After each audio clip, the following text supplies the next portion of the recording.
The Lonely Traveller, a short story inspired by the works of brothers Grimm and McDonagh. There was once a traveller who traversed the lands every day in his worn leather boots. One would think that such a worldly man could never be tied down to one place, but there was a small town outside of the mainland that he returned to more often than any other, for there resided the enchanting young Henriette. Immediately upon arrival, the traveller would visit Henriette, who returned his charms tenfold. It was not long before the traveller began taking Henriette to all of his favourite places throughout the lands. One day the traveller took her to see the ocean. What he did not know was that Henriette knew not how to swim, so when the undertow pulled her out to sea, the liquid filled her lungs until they burst, and she was swept away by the current. The dame was forever lost in the waters to decay and slowly be picked apart by bottom dwellers of the sea. The traveller grieved, for he had loved Henriette and had intended to make her his bride. There was another, however, that grieved as much as he. Henriette's mother blamed the traveller for all that had happened. The mother saw how Henriette's death grieved the traveller, but one eager lifetime of hurt would not be enough. Lost in her grief and revengeful desires, the mother cursed the traveller for all eternity. He would be forever immortal, cursed to continue travelling the lands without his beloved. This alone was punishment enough, but the mother's heart had turned foul in her rage, and she further doomed him so that every 5 years he would fall in love again. And if the love was ever reciprocated, the love would die. The mother sneaked the elixir into the traveller's waterskin and took some herself so that she could find peace in watching him suffer until the end of time. 5 years after Henriette's death, the traveller met a young lady called Bernardine. The traveller knew nothing of the curse that had been placed on him, and finally felt able to love another once again. Thus the courtship began. The traveller quickly fell for her wit and beauty, and Bernardine had never been happier. One cloudy night, the traveller decided that he must confess to her his feelings. Bernardine was rapturous in her joy, and informed him of her reciprocating love.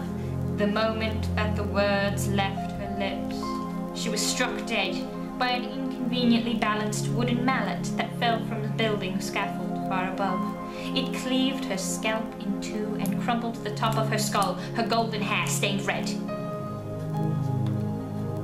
It was after the deaths of Helena and Cicely, who died by a train and falling off a bridge respectively, that the traveller realized he was cursed.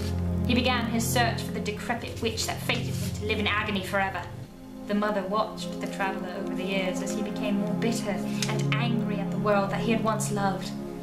He did not discover the identity of the witch who had cursed him, and every 5 years he never failed to fall in love, and they never failed to die. After 100 years of this curse, the mother decided to reveal herself to the traveller. In a blood-raged fury, the traveller stabbed the mother in the heart. However, the mother did not die, as the traveller had known deep down that she wouldn't. Why would a knife end her immortal life when it had so many times failed to end his? I loved Henriette, the traveller spat. What right had you to do this to me?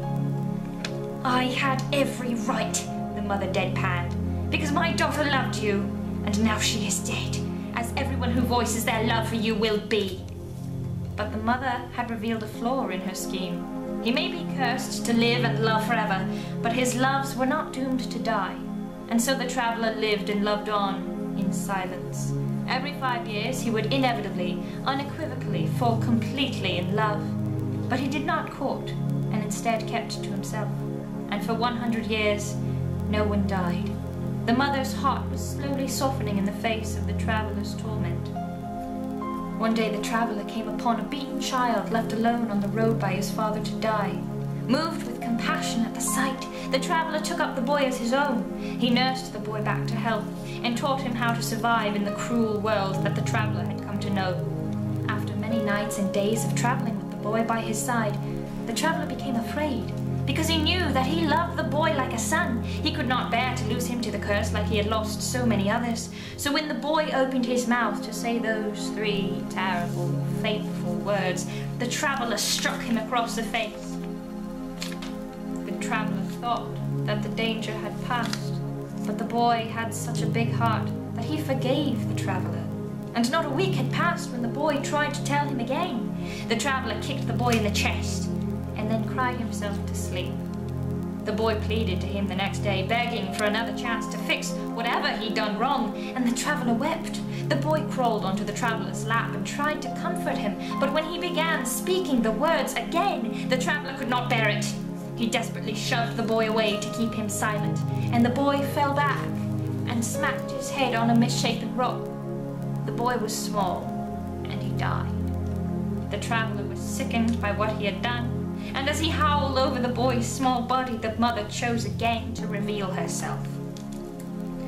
"What more could you possibly take from me?" the traveller whimpered. "I have nothing left." The mother found herself moved by the traveller and realized that, over the years, through the suffering she had caused, she had come to love him, and she told him so. Struck by her own curse, she fell to the ground, dead. The traveller was left alone in the world, curse broken after the witch's death, over 200 years out of his time. The traveller hated the world, and knew he would never love again. He drew the knife he had once stabbed the mother with, and thrust it into his own heart. The end.